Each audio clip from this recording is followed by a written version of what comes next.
Hello there, my name is Holly. Welcome back to my channel, or if you're new here, welcome. This is day 13 of the Cohos Trail, and not much for the way of video or pictures, but I got up at 5:10 a.m. and I left my little just off the trail hammock hang spot around 6:30 a.m.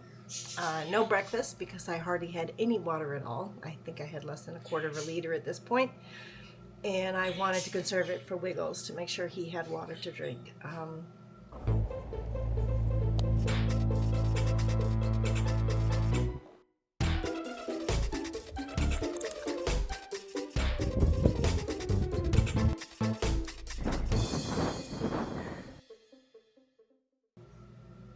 So by now, everything was dead. My two battery banks were both dead. They had died on day 11.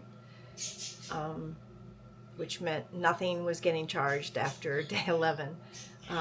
Day 12, which was the day before, my DJI Osmo Pocket 3 camera died, and so I had no way to take video or 4K pictures.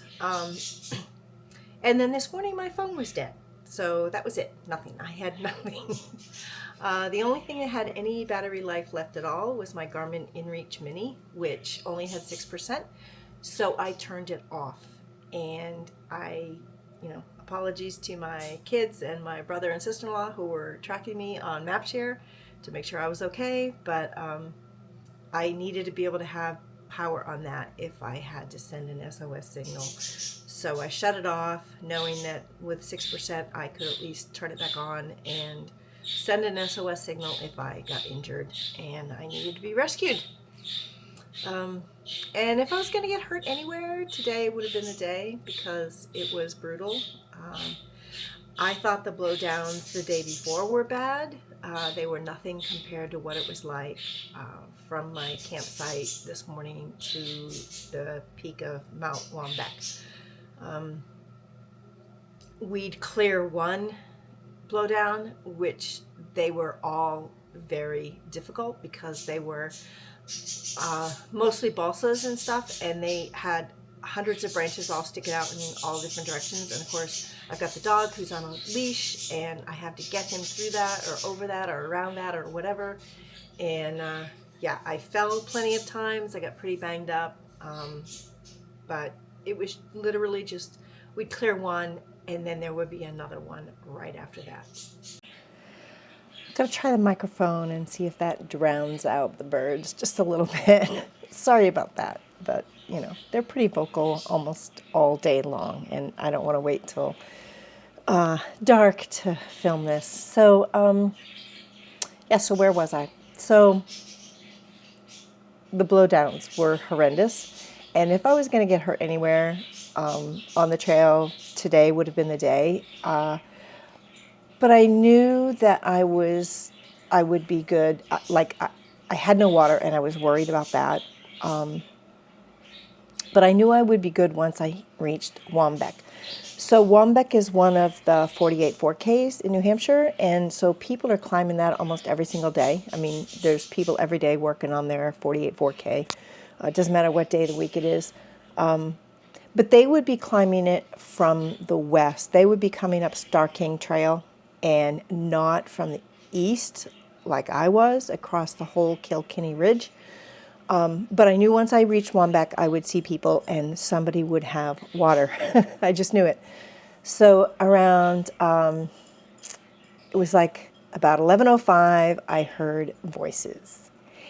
And I called out, asked if this was the summit of Waumbk, and they shouted out, "Yes, you're almost there." And I was like, hallelujah, praise the Jesus. And I was just hoping they had water to spare, or somebody would eventually. But I was there. I was no longer worried about water at this point. So I get up there to the summit. They were actually on the summit. They were just down a little bit east of the summit because that's where the view is from. And so I got to them, and I don't know, a whole lot of people were up at the summit, but they had never come down to where the view was. I thought that was bizarre. Or maybe they did, but I just didn't see them. But, excuse me. Yes, they had water. In fact, they had several bottles of water. It was Adam and his son Josh, and they were from Hudson, New Hampshire, and they were up there to hike, Starr King and Waumbk. And they gave me 2 bottles of water, one of which I downed half of it in probably less than 3 seconds. And we chatted for a bit, and I took a picture of them with their camera or with their phone, with the background of the view, and they were thankful for that. I should have, in hindsight, I should have had them take a picture of me in Wiggles that they could have maybe emailed me or something. But so, yeah. Anyway, they headed out, and I sat down there and ate my breakfast bar, which I hadn't eaten yet. So we headed off about 11:20, and in that time, granted that was only about 15 minutes, but nobody had come down from the summit, and there were people leaving the summit when I got up to it. So I thought that was odd that people didn't come down to the view, because it's not very far. But anyway, if you're ever climbing Waumbk from Mount Starr King, head a little bit further past the summit, and there's gorgeous views there. So once I was heading down Starr King to Starr King, the trail was wonderful. Although rocky, very rocky, but not a blowdown in sight, and that was fantastic. I took pretty good notes for the days that I didn't have any video or camera or anything. Okay. So at this point, all I wanted to do was get down into Jefferson. Yesterday, there had been a point in time when I had managed to have enough cell service that I could make a call, and I made a call to Jefferson Inn to see if they had a room available. She couldn't really understand me. The connection was really bad. I did understand from her that she had my phone number, which was obviously from my call to her, and I got that she had a room. So no other information at all, but I felt confident that I had a room when I would get to Jefferson at the Jefferson Inn. So I was kind of, I kind of wanted to be in a hurry, but anyway, I got to the summit of Starr King at 12:50, which wasn't too bad. That was an hour and 30 minutes. I probably took a couple short breaks in between there, but got to Starr King at 12:50. Meanwhile, I had people that were passing me heading up to Waumbk on my way to Starr King, and then they passed me going back down because I was going so slow. My right knee was killing me, and the trail was pretty rocky, and I really, like I said, I wanted to kind of go faster, but I just wasn't able.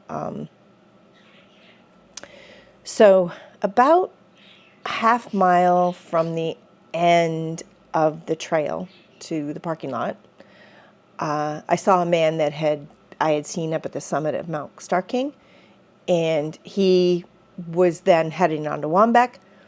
And anyway, he caught up to me about a half mile from the end, and he said, he asked me if I was okay, and I said, yeah, sure, I'm just slow, and I've got one knee that's really killing me. But he said, well, he would wait for me and give me a ride if I needed a ride anywhere. And I said, well, I'm just going to Jefferson Inn, although I want to stop at the country store, the corner store first to see about getting some tape for my blisters, because they were killing me at this point.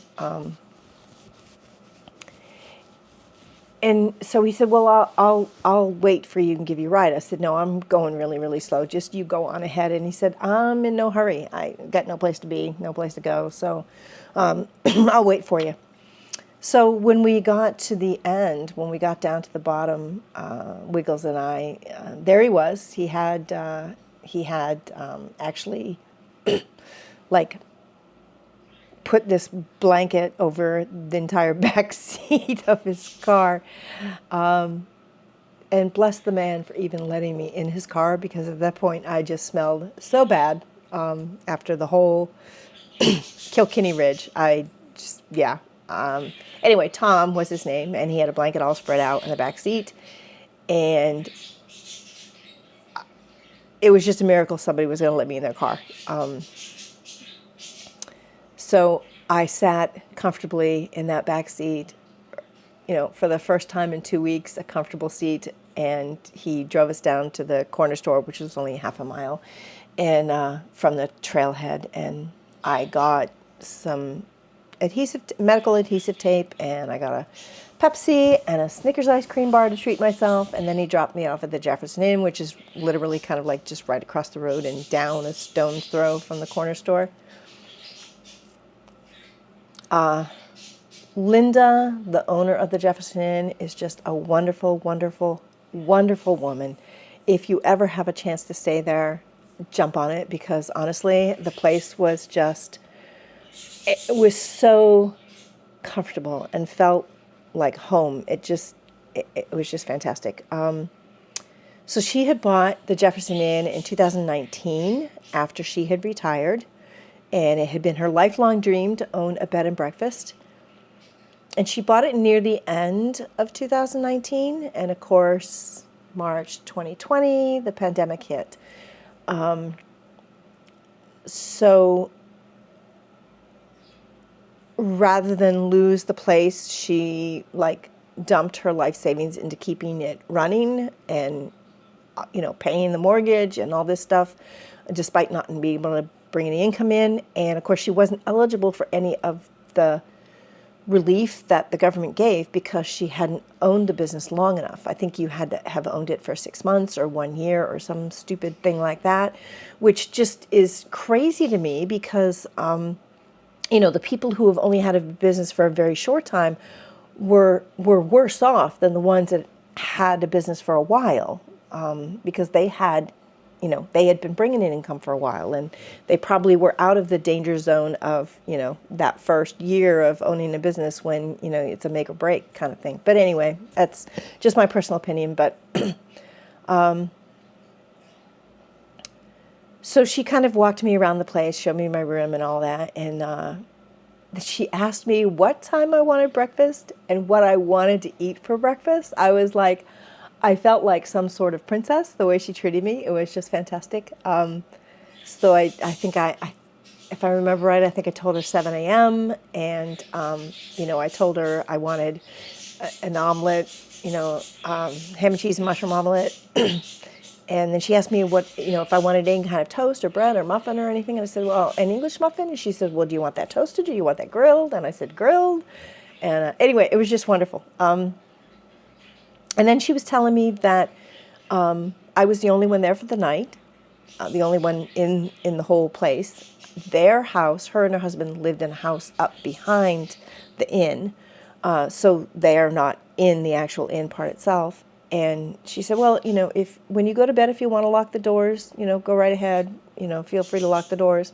Because the doors weren't even locked. I mean, they were just, I don't know. I love New Hampshire. So anyway, went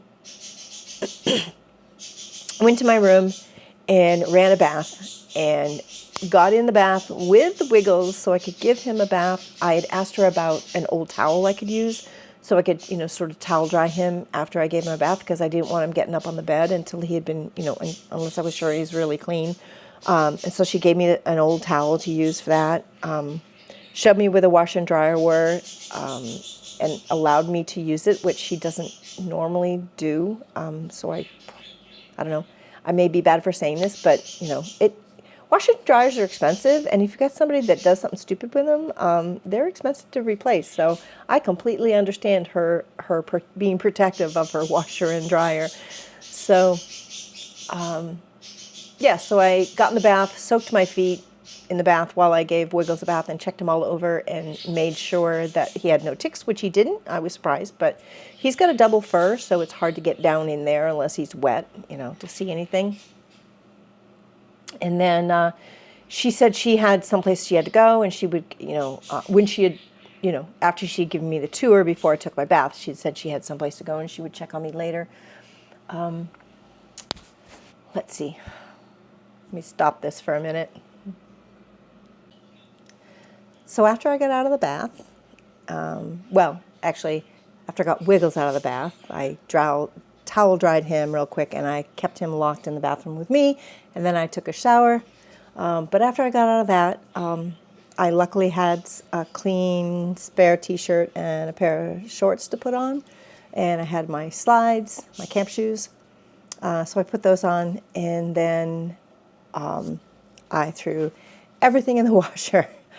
Like, so my 4 pairs of socks, my fleece, 2 pairs of underwear, my sports bra, my gaiters, my sleep pants, my sleep shirt, bandana, my buff, a small microfiber towel, my hiking pants, my hiking shirt, like everything, all got thrown in the washer. And then while the clothes were washing, I got caught up on my notes, and I lined up everything ready to charge. And I started charging. The first 2 things I started charging were my Osmo camera and the smaller of the 2 battery banks I had. So it is the end of day 13, and I am sitting on the front porch of the Jefferson Inn in Jefferson, New Hampshire. And what a lovely, quaint, adorable place this is. The inn, I mean, I'm sure Jefferson is too, but it's not like I'm seeing much of that. But let me walk you through here. Rufus is crashed out here on his pad. He had a bath. I had a shower. Hopefully it's not too dark in here yet. I've been here for a couple hours, but between getting the dog clean and getting myself clean and getting laundry in. So this is the living area.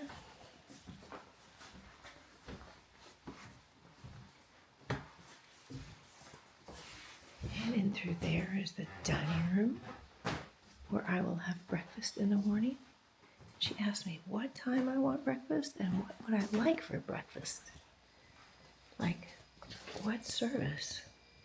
She said there's a Keurig that's going in here all the time, so we're welcome to use it for coffee. And then here's my room over here. I think I only have a little small light on, so... Oh, I think I actually locked it because I was going to go over to get something to eat.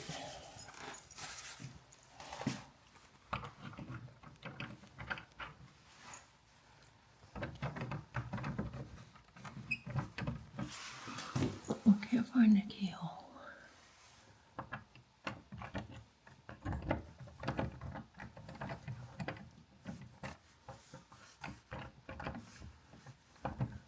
Oh my goodness.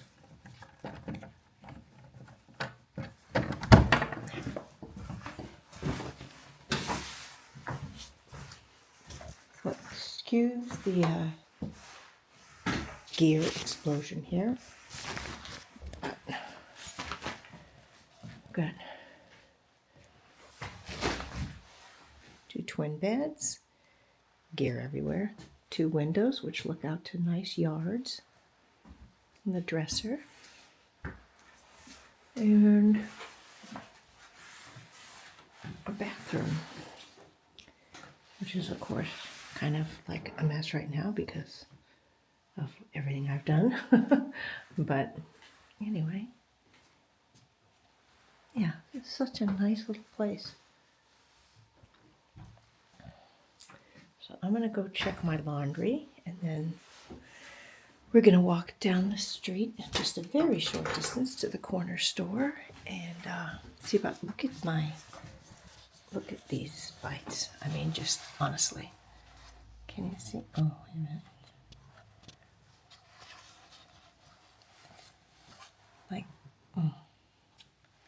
Like, look at them. Oh, you should see my arms. My arms are terrible. I'll show you later. All right, I'll talk to you later. And then once the clothes were done in the washer, I popped them all in the dryer, and then Wiggles and I walked down to the corner store to see about getting something for dinner. So I hadn't planned on doing that, but it just looked too inviting. It was right down the street, just a stone's throw away. And yeah, so walked down there. They were really nice down there because they had said when I had been there earlier, when I said I was staying at Jefferson Inn, they had told me then that Linda was absolutely wonderful. So of course, when I went in there to get dinner, I was like, "You're absolutely right. Linda is absolutely wonderful." I can't stress enough, if you're up there in the area, you really should stay at Jefferson Inn. It was just so cozy. Anyway, so I got a chicken parmesan sub with black olives. I got the small. I am afraid to know what the large looked like because the small was huge. It was huge. So I got that, and we walked back down to the Jefferson Inn, and we sat on the porch, which was lovely. This big, huge porch across the front. Just watching the traffic go by, which they zoom through there. They don't. I don't think they recognize the speed limit there. And so we sat on the front porch, and Wiggles ate his food while I ate the sub. I could only eat half of it though. So yeah, it was a nice evening.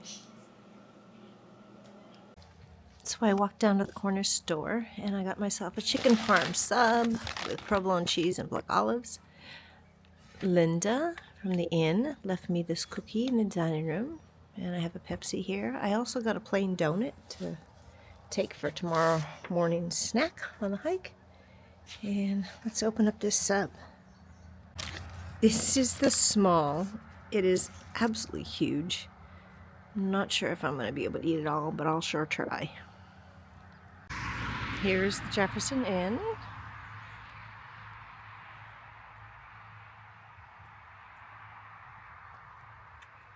Lovely place.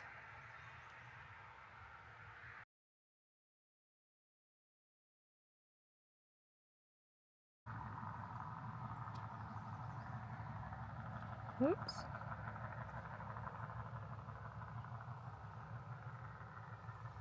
The mountains from Jefferson Inn. We finally crawled into bed about 9 p.m. I got up a few times throughout the night to change out what I was charging. So I wanted to close out day 13. It's actually the middle of the night, but I've been getting up off and on to switch out what I'm charging, trying to get everything charged up. So far, the only thing I have fully charged is my small battery bank. But we're getting there with everything else. So, yeah, I did not finish the sub. I ate half of it and about 3 bites of the other half, and that's all I can manage. I put it in the fridge. Oh, I'm not sure if I'll pack it out or not. My knees are absolutely killing me. I just shuffled through and found 2 more ibuprofen I have left. So I took those just now. I'm hoping I can move better when I get up in a few hours. So yeah, I'll finally get to continue documenting. Of course, I missed all the wonderful views up on Kilkenny Ridge, but that's the way it goes. Otherwise, Kilkenny Ridge was just a desolate hellscape, really. The trees were all like either dead or toppled over. It was just, yeah, it was weird. So it was all these ferns and green viney stuff and raspberry bushes and everything, and then just tree trunks that had a few branches sticking out here and there. You know, balsa trees that were dead. So it was fairly bizarre. Wiggles is here next to me, all clean and comfy. He's not going to want to go back to the hammock, but all right. Good night. See you tomorrow for day 14.